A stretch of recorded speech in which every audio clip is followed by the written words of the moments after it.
Hello guys, आप सभी का स्वागत है एक बार फिर से YouTube liquidity zone YouTube channel पे। मैं हूं आपका दोस्त ऋतिक और आज की इस वीडियो में हम लोग समझेंगे कि आज का मार्केट किस तरह से ट्रेड किया।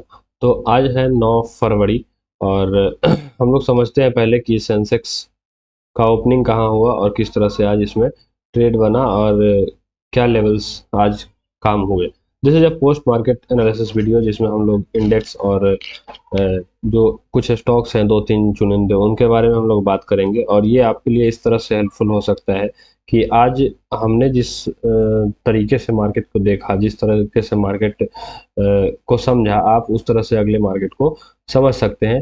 और फ्यूचर का तो हम लोग कुछ बात नहीं कर सकते हैं, लेकिन जो लास्ट समय में मतलब कि जो मार्केट ट्रेड हो गया है ऑलरेडी उसके बारे में शायद इंटरनेट पे बात करना लीगल है, लीगल कह सकते हैं या फिर अलाउड है। तो इसके लिए हम लोग ये वीडियो बनाएंगे। तो आज था 2 फरवरी और 2 फरवरी को हम लोग देखते हैं कि सेंसेक्स का ओपनिंग कहीं इस रेंज में होता है 84,372 के आसपास। ये क्या है कि एक रेजिस्टेंस एरिया है अगर हम लोग देखें तो, क्योंकि मार्केट यहाँ से पीछे प्रीवियस टाइम में गिरता हुआ दिखाई दिया है और आज एक गैप अप था और गैप अप के साथ यहाँ पे ओपनिंग तो थोड़ा ज़्यादा था, इसलिए इस रेंज में अपने को रेजिस्टेंस दिखाई देता है। दूसरी बात, अगर हम लोग इस चार्ट पे सपोर्ट फाइंड करें जहां मार्केट ओपन होता है, उसके बाद हम लोग हायर टाइम फ्रेम यानी 1 आवर के टाइम फ्रेम पे क्या सपोर्ट एंड रेजिस्टेंस ड्रॉ करते हैं। तो ये अपना रेजिस्टेंस था, इसके नीचे ये सपोर्ट था और ये भी एक सपोर्ट दिखाई दे रहा था 83,554 का और 84,119 का ये सपोर्ट था। अब हम लोग क्या करते हैं कि लोअर टाइम फ्रेम यानी 15 मिनट और 5 मिनट के टाइम फ्रेम पे स्विच करके और एक एंट्री ढूंढने का कोशिश करते हैं, एंट्री प्लान करते हैं। तो अगर हम लोग लोअर टाइम फ्रेम यानी कि 15 मिनट और 5 मिनट पे जाए, 15 मिनट पे अपने को क्या दिखाई दे रहा है कि मार्केट क्या है, बुलिश है थोड़ा सा। अगर हम लोग 5 मिनट पे जाए तो 5 मिनट पे जाने के बाद अपने को क्या दिखाई देता है, इसके बाद हम लोग क्या करते हैं कि 5 मिनट टाइम फ्रेम पे आने के बाद अपना एंट्री फाइंड आउट करते हैं कि हमें लॉन्ग साइड या शॉर्ट साइड किस तरह से एंट्री मिल रहा है। तो एंट्री के लिए अपना सिंपल रूल है कि हम लोग क्या है कि प्राइस एक्शन को ट्रेड करते हैं। प्राइस एक्शन को ट्रेड करते हैं, इसका मतलब क्या है कि अपने को या तो सपोर्ट पे एंट्री लेना है या रेजिस्टेंस पे। उल्टा हो गया गाइस, ये सपोर्ट ये रेजिस्टेंस होगा, ये सपोर्ट होगा, ठीक है। तो या तो हम लोग रेजिस्टेंस के पास या फिर सपोर्ट के पास, यानी कि प्राइस जब एक लेवल पे आएगा, की लेवल पे आएगा, उसके बाद ही हम लोग क्या करेंगे, इस पे एंट्री फाइंड आउट करेंगे, एंट्री लेने का कोशिश करेंगे। पहला अपना जो प्राइस है वो तो खुलते के साथ अपने लेवल पे आया था, उसके बाद उसी कैंडल फर्स्ट 5 मिनट के कैंडल में ही अपने को लेवल पे आया था रेजिस्टेंस के आसपास। तो यहाँ से हमें शॉर्ट करना चाहिए था, लेकिन अपने को इस जोन में कुछ हो नहीं पाता है या फिर करने जाते हैं तो गलती हो जाता है मोस्ट प्रोबेबली। तो ये इसको अवॉइड करते हैं, लगभग 10-15 मिनट छोड़ देते हैं मार्केट को। उसके बाद मार्केट जब यहाँ आता है तब अपने को क्या है, एक एंट्री देता है। एंट्री क्या देता है आप लोग देख सकते हैं। एंट्री अपने को एक लॉन्ग साइड का मिलता है, विच इज ये, जब ये वाला कैंडल जब क्लोजिंग हुआ है सपोर्ट के ऊपर और इसका जब हाई ट्रेड हुआ है तो कहीं से अपना ये एंट्री बन रहा है। इस एंट्री के हिसाब से 108 टू 125 125 पॉइंट का लगभग क्या है स्टॉप लॉस बनता है और 300 पॉइंट का टारगेट होना चाहिए। कम से कम यहाँ तक का तो टारगेट चाहिए ही, क्योंकि उतना लंबा अगर नहीं मिलता है, 1:2 नहीं होता है तो कोई काम का नहीं होता है। तो लेकिन मार्केट क्या है कि उसके बाद दिन भर साइडवेज हो गया, 1:1 तो दिया, लेकिन उसके बाद दिन भर मार्केट साइडवेज घूमता रह गया। तो अपना क्या है कि पैसा नहीं बना होगा, ऑब्वियस सी बात है। साइडवेज मार्केट में प्रीमियम गलता है और प्रीमियम गलने के बाद क्या होता है कि ओवरऑल अपना लॉस ही होता है या फिर हम लोग कॉस्ट टू कॉस्ट कट करते हैं ट्रेड को। तो ये था अपना सेंसेक्स का हाल आज 9 फरवरी को। अगर हम लोग इसी के बाद निफ्टी का बात कर ले तो निफ्टी पे देख ले कि निफ्टी कहाँ ओपन हुआ और क्या इंपॉर्टेंट सपोर्ट एंड रेजिस्टेंस बना।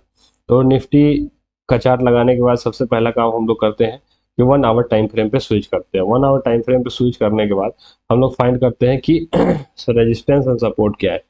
तो आप लोग अगर देखें तो ये अपना 1 आवर का टाइम फ्रेम है, इस पे सपोर्ट एंड रेजिस्टेंस की अगर बात करें तो ये एक रेजिस्टेंस का एरिया है। बार बार मार्केट इधर गया है तो नीचे ही आया है और यहाँ से भी रेजिस्टेंस का एरिया दिखाई देता है।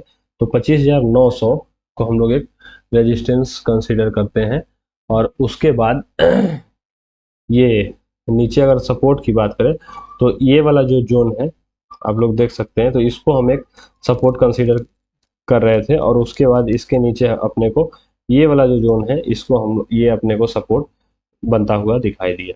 ठीक है, यानी 25,791 800 के आसपास। उसके बाद हम लोग लोअर टाइम फ्रेम यानी 15 मिनट 5 मिनट पे जब स्विच करते हैं तो हम लोग क्या करते हैं, एक एंट्री ढूंढने का कोशिश करते हैं। आज हम लोग इसमें ज़्यादा थोड़ा हड़बड़ी के साथ, या फिर कहे कि इसमें एक अच्छा खासा जल्दी सेंसेक्स से पहले ही इसमें क्या है कि थोड़ा सपोर्ट के पास आ गया, और आके जब विक बनाता हुआ दिखाई दिया, विक बना के मार्केट इस तरह से ऊपर गया, तो हम लोग यहीं पे ट्रेड ले लिए थे, जिसमें अपने को 50 पॉइंट का स्टॉप लॉस बन रहा था और 100 पॉइंट का टारगेट था, जो कि आज का अगर ये डे हाई को ब्रेक करके ऊपर निकलता तब होता, लेकिन वो हुआ नहीं। आज फिर ये भी मार्केट क्या है साइडवेज रह गया, और साइडवेज रहने के कारण ओवरऑल क्या है 1:1 बुक हुआ, या फिर कह सकते हैं कि कॉस्ट टू कॉस्ट क्या है ट्रेड काटना पड़ा। तो ये था इंडेक्स का हाल आज 9 फरवरी को। अब हम लोग बात कर ले अपना जो 3-4 चुनिंदे शेयर्स हैं उनके क्या हाल रहे और वो किस तरह से ट्रेड किया। तो अपने पास अगर शेयर की बात करें तो शेयर अपने पास कौन कौन सा है, ये है, ज़्यादा शेयर नहीं है। एक है अपना कल्याण ज्वेलर्स, दूसरा एंजल वन, तीसरा CDSL, चौथा अडानी इंटरप्राइजेज। ये 4 शेयर पे हम लोग बात करेंगे। तो शेयर की हम लोग अगर बात करें तो पहला शेयर है अपना कल्याण ज्वेलर्स। शेयर के लिए आप लोग को पता है कि हम लोग क्या करते हैं, मंथली, वीकली और डेली 3 तरह का टाइम फ्रेम यूज करते हैं, मंथली, वीकली और डेली। मंथली टाइम फ्रेम से पर जाने से अपने को क्या है कि जो एक्चुअल शेयर का 3, 4, 5, 10 महीनों में क्या परफॉर्मेंस है वो पता चलता है, और मतलब कि जो सेंटीमेंट है वो यहाँ से पता चलता है। वीकली पे अपने को सपोर्ट एंड रेजिस्टेंस मिलता है, और डेली टाइम फ्रेम पे अपने को क्या है एंट्री प्राप्त होता है। तो इसलिए हम लोग क्या है कि 3 तरह का टाइम फ्रेम का यूज करते हैं। तो अगर हम लोग इसको वीकली टाइम फ्रेम पे देखें तो वीकली टाइम फ्रेम पे अपना ये रेजिस्टेंस बनता हुआ दिखाई दे रहा था, विच इज 800 का। ठीक है, उसके बाद नीचे का रेजिस्टेंस दिखाई दे रहा था 613 का, और तीसरा रेजिस्टेंस 518 का अपने को दिखाई दे रहा था। ये हम लोग कब से ट्रैक कर रहे हैं, लगभग अक्टूबर से ट्रैक कर रहे हैं, अक्टूबर नवंबर दिसंबर के आसपास से, कि अगर मार्केट अपने को इस जोन में मिलता है 374 के आसपास, क्योंकि यहाँ से मार्केट 2024 में, और फिर यहाँ से मार्केट इस हैमर के बाद यहाँ से मार्केट 2025 में ऊपर गया है। ठीक है, तो हम लोग इसका वेट बहुत दिनों से कर रहे थे, और मार्केट क्या है कि जब इस जोन में आया था तब हम लोग इसी यूट्यूब चैनल पे शॉर्ट्स और लॉन्ग वीडियो के तहत आप लोग को बताया भी था कि कल्याण ज्वेलर्स एक अच्छा जोन में आ चुका है, आप लोग यहाँ से क्या कर सकते हैं, लॉन्ग कर सकते हैं इस स्टॉक में। तो उसमें आज एक अच्छा ब्रेकआउट 15% का देखने को मिला है।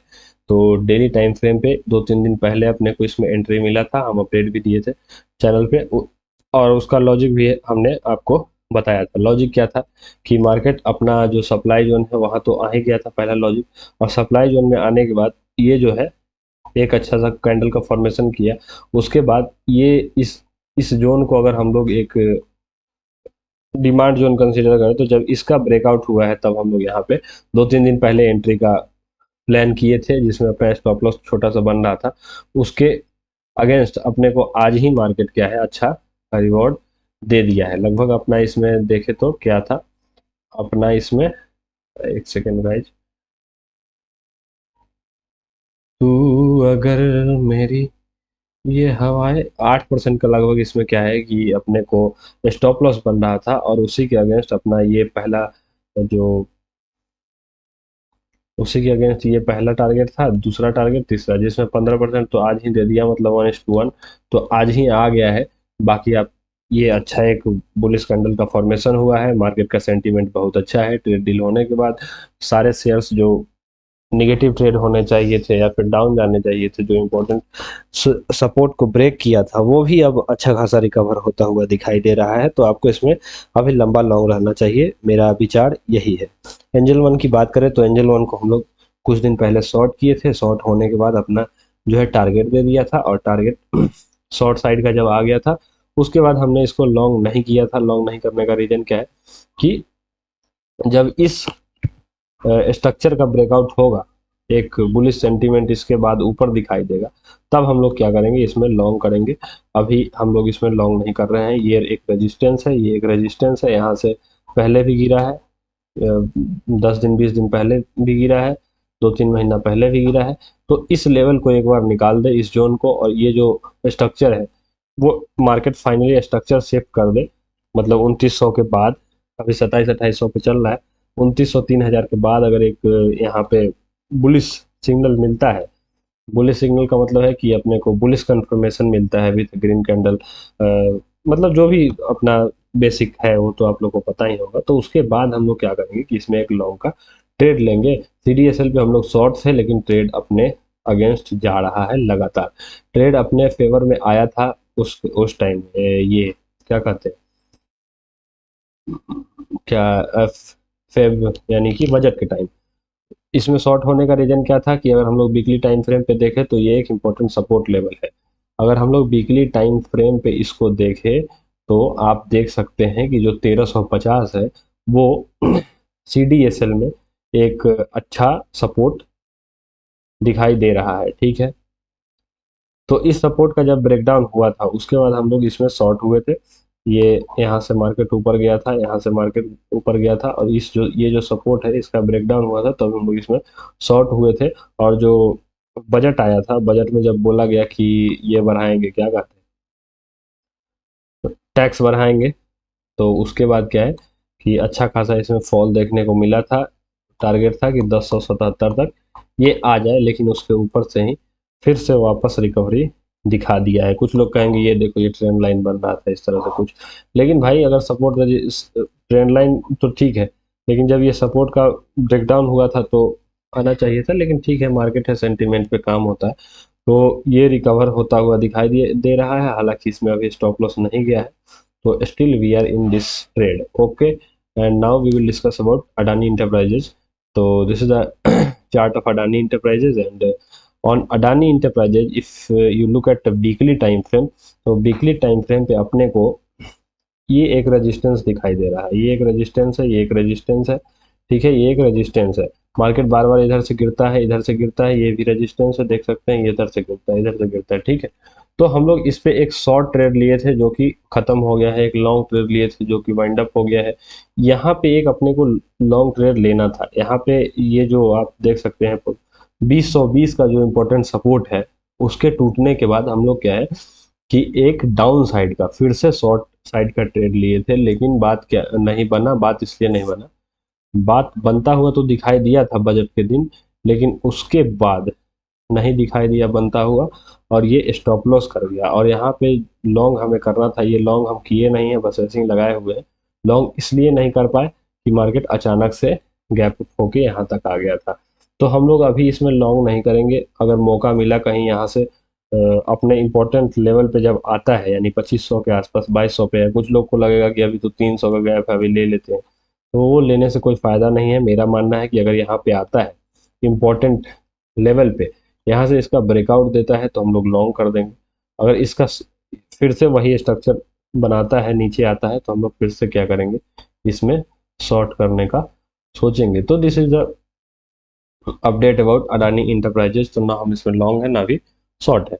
तो आज की इस वीडियो में हम लोग यही समझे कि आज था 9 फरवरी, और 9 फरवरी को इंडेक्स किस तरह से ट्रेड हुआ, और इंडेक्स के बाद जो अपना जो स्टॉक्स है वो किस तरह से ट्रेड हुए। तो आगे अपडेट के लिए आप बने रहिए हमारे साथ। Thank you so much. Okay guys.